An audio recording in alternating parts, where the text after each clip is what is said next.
देखिए हम पढ़ रहे थे अभी पार्ट 7 परिवर्तनकारी बाह्य शक्तियाँ हैं। तो हमने अभी इसके ये पार्ट पूरा समझा दिया। अब आज हम देखते हैं इसका अभ्यास प्रश्न। तो देखिए अभ्यास प्रश्न में पहला क्वेश्चन आता है, निम्नलिखित प्रश्नों के सही विकल्प चुनकर लिखिए।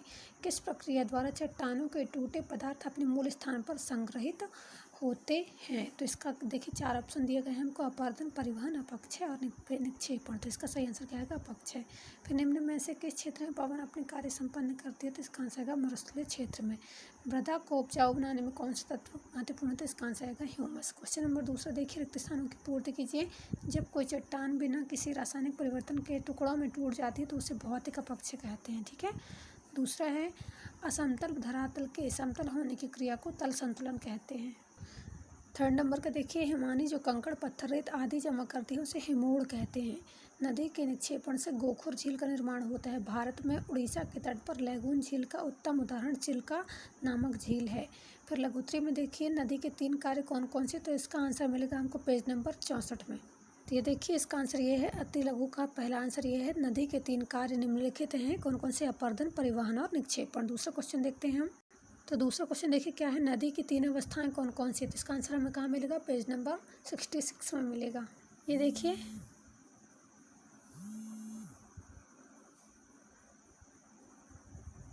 देखिए हमारे पास नदी की 3 अवस्थाएं युवावस्था, प्रौढ़ावस्था और वृद्धावस्था हैं। ठीक है। फिर अगला क्वेश्चन है, ऐश्वरी ज्वार नदमुख किसे कहते हैं? तो इसका आंसर मिलेगा हमको पेज नंबर 68 में। देखिए ये हमारा अति लघु का तीसरा आंसर, क्या वो आंसर है ज्वार नदमुख या ऐश्वरी किसे कहते हैं? तो हम लिखेंगे जहाँ नदी के अधिकांश मुहाने का भूभाग नीचा होता है उसे ज्वार नदमुख या ऐश्वरी कहते हैं। ठीक है। अगला क्वेश्चन है हमारा, गीजर किसे कहते हैं? इसका आंसर मिलेगा हमको पेज नंबर 71 में। देखिए ये लिखा हुआ है, भूगर्भिक गर्मी से जिन गर्म जल स्रोतों का जल बड़े वेग से फव्वारे की भांति बाहर फूट पड़ता है उनको गीजर कहते हैं। ज्ञाति लघु का हमारा 4th क्वेश्चन का आंसर है कि गीजर किसे कहते हैं? तो इसका आंसर हम लिखेंगे, भूगर्भिक गर्मी के से जिन गर्म जल स्रोतों का जल बड़े वेग से फव्वारे की भांति बाहर फूट पड़ता है उनको गीजर कहते हैं। अगला क्वेश्चन देखिए क्या है, यारदांग किसे कहते हैं? तो इसका आंसर मिलेगा हमको पेज नंबर 62 में। सॉरी कौन से पेज नंबर में मिलेगा? पेज नंबर 72 में। देखिए ये लिखा है हमारा अति लघु का 5वां आंसर ये है कि पवन अपरदन से छत्रक यारदांग आकृतियां बनती हैं। फिर अगला क्वेश्चन है, लैगून किसे कहते हैं? ये हमको मिलेगा पेज नंबर 74 में। ये है, खारे जल की भरी हुई ऐसी स्थलाकृति को लैगून कहते हैं। लैगून एक तटीय झील होती है। देखो हम क्या लिखेंगे, खारे जल से भरी हुई ऐसी स्थलाकृति ऐसी एक समुद्र तटीय झील होती है जिसे हम लैगून कहते हैं। ठीक है। लघुत्तरीय क्वेश्चन में तो पहला क्वेश्चन है हमारा लघुत्तरीय क्वेश्चन का, मृदा निर्माण से के प्रमुख कारकों के नाम लिखिए। और इसका आंसर हमको कहाँ मिलेगा? पेज नंबर 74 में मिलेगा, मृदा निर्माण के प्रमुख कारकों के नाम।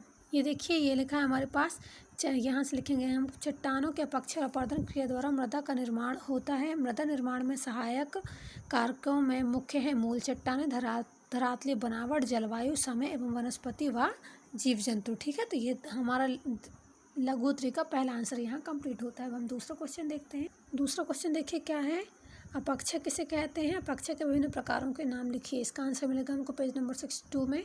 ये देखिए ये लिखा हुआ है, अपक्षय एक स्थानीय प्रक्रिया है जिसमें चट्टानों का विघटन और अपघटन उनके मूल स्थानों पर ही होता है। अपक्षय 3 प्रकार के होते हैं, भौतिक अपक्षय, रासायनिक अपक्षय और जैविक अपक्षय। तो यहाँ से हमको लेके कहाँ तक? यहाँ तक लिखना है इसका लघुत्तरी का दूसरा आंसर। अगला क्वेश्चन है, निम्नीकरण और अधिवृद्धि में अंतर स्पष्ट कीजिए। तो इसका आंसर मिलेगा हमको पेज नंबर 64 में।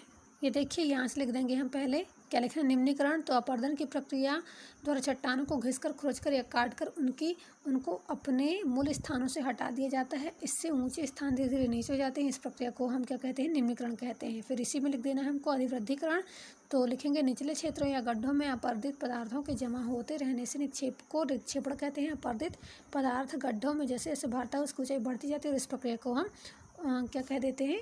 उच्चयन या अधिवृद्धिकरण कह देते हैं। ठीक है। ये लघुत्तरी का हमारा तीसरे क्वेश्चन का आंसर है।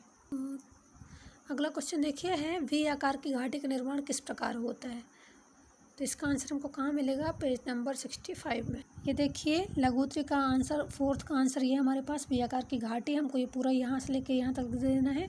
वी आकार की घाटी साइड हेडिंग डालेंगे और यहाँ से लेके पूरा कहाँ तक लिख देंगे, नदी घाटी का वी आकार की घाटी का विकास होता है और इसके साथ ही इसमें हम ये वाला चित्र बना देंगे। फिर अगला क्वेश्चन है हिमोड़ किसे कहते हैं, उनके प्रकारों के नाम बताइए। तो इसका आंसर मिलेगा हमको पेज नंबर 69। देखिए ये लिखा गया है हिमानी या हिमोड़, तो हमको इसमें ये चित्र बनाना है। हिमोड़ किसे कहते हैं, यहाँ से लिखेंगे जब हिमानी पिघलती है तो पिघल कर पीछे हटती है तब वह अपने साथ लाए पदार्थों को घाटी के विभिन्न भागों में जमा कर देती है। इस प्रकार के निक्षेपित पदार्थों को हिमोड़ कहते हैं। घाटी में स्थिति के आधार पर हिमोड़ 4 प्रकार के होते हैं, अंतस्थ हिमोड़, पार्श्विक हिमोड़, मध्यस्थ हिमोड़ तथा तलस्थ हिमोड़। ठीक है, यहाँ तक हमको लिखना और ये वाला चित्र बनाना है। लघुत्री का 5वां आंसर है हमारा। इसके बाद अगला क्वेश्चन है भूमिगत जल स्तर किसे कहते हैं, तो इसका आंसर मिलेगा हमको 17 पेज नंबर 6। लघुत्री का 6वां आंसर है हमारे पास धरातल पर बरसने वाले वर्षा जल का कुछ अंश पर्वत शिखरों पर बर्फ के रूप में जमा हो जाता है, कुछ वायुमंडल वाष्प बनकर उड़ जाता है, कुछ नदी नालों में बहकर समुद्र में चला जाता है और कुछ जल रिसकर भूमि में चला जाता है। भूमि में एकत्र होकर बहने वाला जल भूमिगत जल कहलाता है। यहाँ से लेके यहाँ तक भूमिगत जल कहलाता है तक हमको लिख देना इसका आंसर। फिर अगला क्वेश्चन देखिए क्या है, तल संतुलन की प्रक्रिया को समझाइए। दीर्घोत्तरी का पहला क्वेश्चन है हमारा, तल संतुलन की प्रक्रिया को समझाइए। तो इसका आंसर मिलेगा हमको पेज नंबर 63 और 64 में। ये देखिए दीर्घोत्तरी का पहला आंसर हमको यहाँ से लिखना है, परिवर्तनकारी बाह्य शक्तियाँ जिन्हें अनाच्छादनकारी शक्तियाँ भी कहते हैं, धरातल को समतल करने के लिए निरंतर क्रियाशील रहते हुए अपर्दन, परिवहन और निक्षेपण का कार्य करती हैं। इसे ही अपर्दन चक्र कहते हैं। नदियाँ, हिमानियाँ, पवन, भूमिगत जल और समुद्री जल लहरें तल संतुलन के प्रमुख कारक हैं। तल संतुलन के कार्य को 2 भागों में बांट सकते हैं, निम्नीकरण और उच्चयन। इसके साथ हमको ये चित्र भी बनाना है, यहाँ से लिखना है और ये चित्र भी बनाना है। फिर लास्ट में कहाँ तक लिखना है, अधिवृद्धिकरण तक लिखना है। तो यहाँ से स्टार्ट होता है हमारा पेज नंबर 63 से। देखिए कहाँ जाएगा ये क्वेश्चन, ये पेज नंबर 64 में यहाँ तक पूरा लिखना है, ये यहाँ तक है ना। वहाँ क्या आगे उच्चयन, अधिवृद्धिकरण, फिर ये पूरा यहाँ से कुछ भी नहीं छोड़ना है, पूरा कहाँ तक लिख देना है हमको, यहाँ तक। ये यहाँ ही समाप्त होता है हमारा आंसर, दीर्घोत्तरी आंसर पहला। ठीक है, अगला क्वेश्चन देखिए मृदा अपरदन किसे कहते हैं। मृदा अपरदन के कारण तथा संरक्षण के 3 उपाय लिखे। तो इसका आंसर हमको कहाँ मिलेगा, पेज नंबर 76 में। क्या बताना है, 3 का संरक्षण के 3 नियम बताना है, कारण बताना है और मृदा अपरदन किसे कहते हैं, हमको 3 चीज़ बतानी है इसमें ना। देखिए हमारा क्वेश्चन यहाँ से स्टार्ट होता है, प्राकृतिक शक्तियों या मानवीय क्रियाओं से मृदा आवरण को हटाने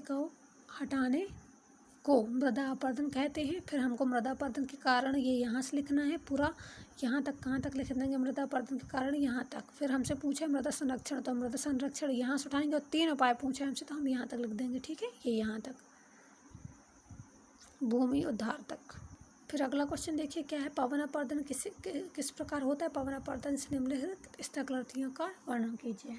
तो ये 72 और 73 पेज नंबर में इसका आंसर। ये देखिए हमको यहाँ से लिखना है पवन अपरदन, यहाँ से लेके स्टार्ट करना है, पूरा कहाँ तक जाना है इसका लिख के यहाँ से स्टार्ट करना है। मरुस्थलीय भागों में पवन वेगवान होती है, पूरा यहाँ से स्टार्ट करके ये भी लिखना है। ठीक है, ये अतिलघु को 5 है तो है, साथ में दीर्घ के साथ भी लिखा जाएगा। तो हमको यहाँ से स्टार्ट करना है।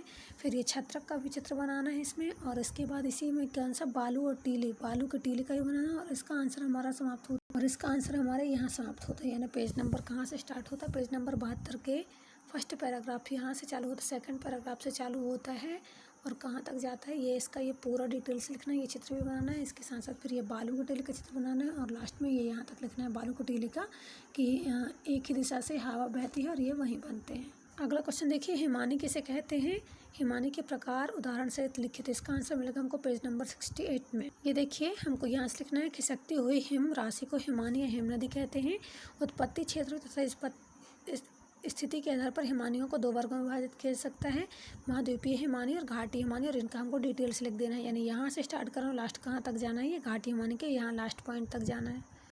फिर अगला क्वेश्चन है, भूमिगत जल के कार्यों का सचित्र वर्णन कीजिए। हमको भूमिगत जल के कार्यों का सचित्र वर्णन करना है। इसका आंसर मिलेगा हमको पेज नंबर 71। ये देखिए ये हमारा दीर्घ का 5वां आंसर यहाँ से लिखना है। भूमिगत जल भी तल संतुलन का एक कारक है। इसमें अपरदन, परिवहन एवं निक्षेपण कार्यों से अनेक स्थलाकृतियों का निर्माण होता है। भूमिगत जल अपना कार्य विशेष रूप से चूना प्रदेश में करता है। ये यहाँ से पूरा, यानी यहाँ से स्टार्ट करना हो, कहाँ तक जाना है, ये एक स्तंभ का आकार ले लेता है। हमको यहाँ से लिखना है पूरा, ये कहाँ तक, यहाँ तक आना है और ये वाला चित्र बनाना है इसमें। ठीक है, अगला क्वेश्चन है, समुद्र की लहरें किस तरह अपरदन और निक्षेपण का कार्य करती हैं। तो इसका आंसर मिलेगा हमको पेज नंबर 73 में। ये देखिए दीर्घ का छठवां आंसर ये है, समुद्र का जल कभी शांत नहीं रहता। यहाँ से हमको लिखना है, यहाँ से लिखना है कहाँ तक, पहले यहाँ तक कार्य संपन्न करती है, यहाँ तक लिखना है। फिर हमसे पूछा है उसका अपर्दन और निक्षेपण, तो हम अपर्दन का साइड हेड डालेंगे और अपर्दन का पूरा डील कर देंगे यहाँ तक। फिर इसके बाद निक्षेपण का पूछा तो निक्षेपण साइड हेड डालेंगे और यहाँ से लेके ये रचना होती तक कर देंगे डील, ठीक है। तो यहाँ हमारा ये पार्ट समाप्त होता है। आप इन क्वेश्चन आंसरों को अपनी कॉपी में लिखिए और इसको याद कीजिए। धन्यवाद।